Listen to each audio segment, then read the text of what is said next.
This film was made in 1940, just within 2-3 weeks after the village of Colelia's population was transported from Colelia in the Dobrudja, Romania, to Germany and settled in two camps, Lager in German. And the two camps were Lülsfeld, which is in Unterfranken, northern Bavaria, Unterfranken, in a convent that used to serve as a home economics training center for girls by the nuns. And St. Ludwig was the other lager, which accommodated the people that we see in the film. Number of families in each of the two camps was about between 30 and 35 or so, because there were only about 70 families in Colelia. So we see in this film, we see about half of the population of Colelia. Because our people had arrived only in Germany within 2-3 weeks, all the clothing and so on that you see is still the original clothing that people brought from Colelia, the way they were dressed at home. So basically, there hasn't been any chance to acclimatize to German sort of customs. I'm not sure whether it's appropriate to say, but it's obviously that this is a Third Reich film. And the motivation probably behind making the film was to demonstrate, as a newsreel, for example, that the Third Reich brought in the Volksdeutsche, the ethnic Germans from other countries, back into the fatherland, the homeland, and that they were treated very well. They were given good accommodation, food, medical help, and so on. So it was made, I think that was the motivation behind the film, but we don't know for sure. Our family, Mom, Dad, Marie wasn't on the scene, Mom, Dad, and I, we lived in the St. Ludwig camp from after Christmas 42 to summer of 42. Or Christmas 41 and December 42. And Mom never said anything bad about the way people were treated and so on within, especially in St. Ludwig. It was actually better than in Lülsfeld. No, the people were friendly, the staff were friendly and so on. They tried to accommodate these folks, Volksdeutsche, from out of the country with their peculiar, some peculiar habits and so on. There are some interesting little anecdotes. Mom, I can't relate it here now, but where people would actually show a rather irreverence towards, you can't go after this hour, you can't go there. And people would, of course. There were some women, there was no bound to where they wanted to go, or because, we never used to do that at home. We could go anywhere we wanted, so why can't we here, that sort of thing. They had to make allowances for some of these eccentricities of people in the lager. So, no, generally speaking, we were treated well. The one thing that was mentioned early when we first settled, Mom said, and I don't remember, I was only 5 years old when. But at any rate, we had a different diet. So here we come to Bavaria in a big kitchen situation, and people complained. First of all, the food was strange, the way it was prepared, and secondly, there were no seconds. Usually, you were dished out food, and that was it. And they weren't used to that from home. So there were these little complaints about, and then of course probably the biggest single lifestyle problem was the fact, and it's not shown here at all, that the families were accommodated in huge rooms with bunk beds, only about, let's say, 3 feet apart. And so that was your living space. So you can imagine putting, say, about 12, 15 families into one room, side by side, including little babies. And there wasn't a night, probably, where it was totally quiet. It was just commotion and somebody crying. And, it was that was probably the single most negative aspect of life in the camps is lack of privacy and even the lack of a restful night. Different villages had different experiences. The Karamraters, apparently, from what Mum is telling me, the Karamraters were a stubborn lot. They did not want to take that certain oath to the Third Reich, and without that kind of processing, the Nazis did not want. They wanted their proof of loyalty. So if you didn't give that oath of loyalty, then you were not trusted to settle in Poland on a farm because you were representing the Third Reich. A mom and dad and every farmer in Poland was given a quota, an annual quota. You have to deliver so many eggs per month or whatever, so many liters of milk from each cow, so many tons of grain and so forth. They had trust that they had to have people that abided by the German regulations. And the Karamraters apparently, as a village, objected to that. And so they were kept in Austria, I forget where, in some sort of a bigger lager. But anyway, they were almost put in kind of a confinement, like a concentration camp, because these people were not true, they weren't integrated into the German population, and therefore we can't trust them. And so they were not given the privilege, so to speak, of running a farm, for example.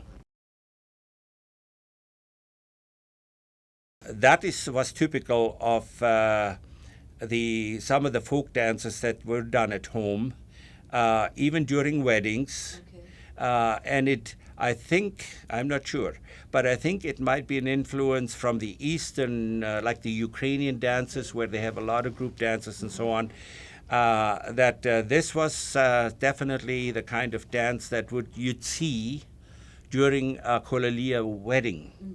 Not all of them, like they dance with each other as well, the waltzes and polkas and so on, couples as such, but group dances were not unusual. So this would be fairly typical. These parties, even dances, we didn't have a hall.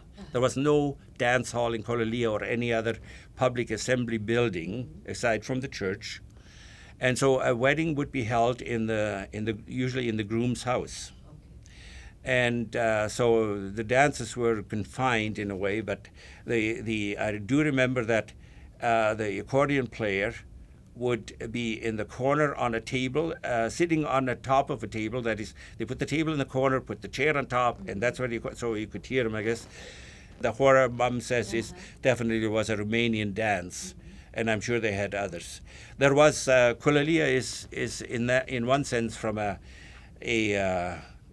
study of culture's point of view, an amalgam of it's a multicultural society because like our people had to deal with Turks, Tatars, they're from the east, Macedonia, I guess it would be today, Greeks of the Greek version and so on, and of course Bulgarians. Then there were the Tiginer, the Gypsies. There were some of the biggest farmer in Colelia, for example, Emanuel Kozlovsky, I think it was.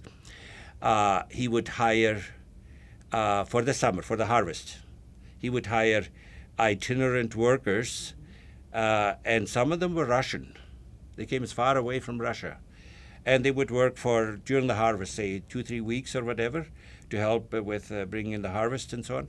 And so, although it was a German community, you'd have contact with a lot of different, through trade and so on, you'd have contact with a lot of different nationalities and so on. So it was, in that sense, an interesting mix. This is Vetter Jakob, mother's brother, and he's using wooden nails, and he's a shoemaker who was trained professionally at home. Yeah, he made shoes right from scratch and was able to custom-made shoes because in Colelia there were no stores. Mm-hmm. You could buy no clothing essentially, and no shoes, no some we in fact our uncle had a little grocery store, but that was the only commercial outlet in this village of about 300 people. And it was Colelia, of course, was founded in about 1880 and dissolved in 1940. So it was a village only, a community only about 60 years old at the time when we had the Umsiedlung.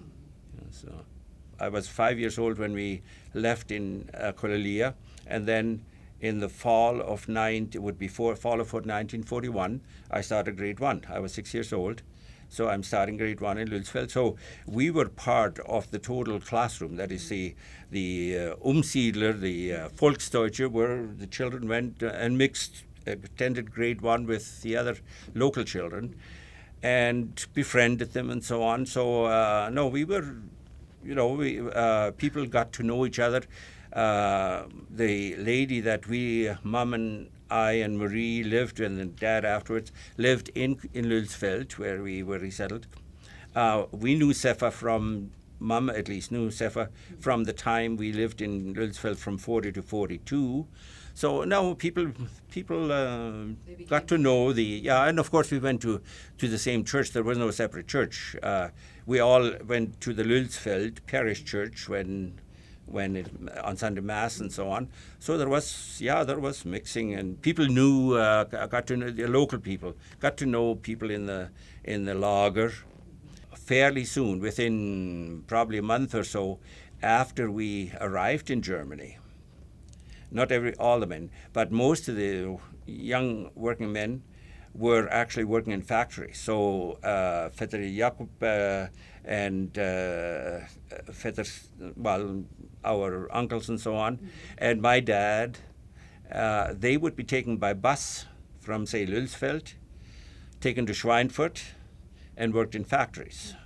And so they had a 5-day-a-week job and that sort of thing. So the women, of course, helped at home and took care of the children, but they helped with the laundry and the floor cleaning and everything else. Both, I think, in Lülsfeld, as I say, St. Ludwig, I'm not so sure. But anyway, even animal tender, like the tending to the cows and the pigs and the chickens, which the nun in Lülsfeld had, picking bugs from potato plants and so on in their gardens. Our people all helped, and the women mainly did that while the men were working, because in 1940-42 Germany, they needed all the help they could get. In the culture of Colelia, let's call it that, and I think that's wider than just Colelia. But anyway, in those pioneer settings that we are talking about in Colelia, affection was not, a display of affection was not exactly common. What Mom is reporting is that, the men are waiting now for the women with the new babies to come and they hadn't seen him for the last 10 days or whatever. And so the resident priest, is teasing Uncle Joe, and he's saying, so you're going to give your wife a big hug and a kiss. And Uncle Joe says, "Oh, I never kiss my wife, So Mom says, Father, forget his name right now, Father Heinrich. Father Heinrich says, "Okay, I'm going to watch." And so, of course, when you watch the film, and Martha comes off the bus, and guess what? Uncle Joe goes and gives her a kiss, and apparently Father Heinrich is in the back. See, I knew he kissed, So Mom is it's sort of a kind of a little private joke about this, When you think about it, the separation was not natural. Like in Colelia, you always lived together 365 days a year. You didn't take holidays. You didn't travel somewhere. Like people were basically bound, except for trading. The men would take the grain and so on by horse-drawn cart in the fall to Culelia or wherever to cash it in.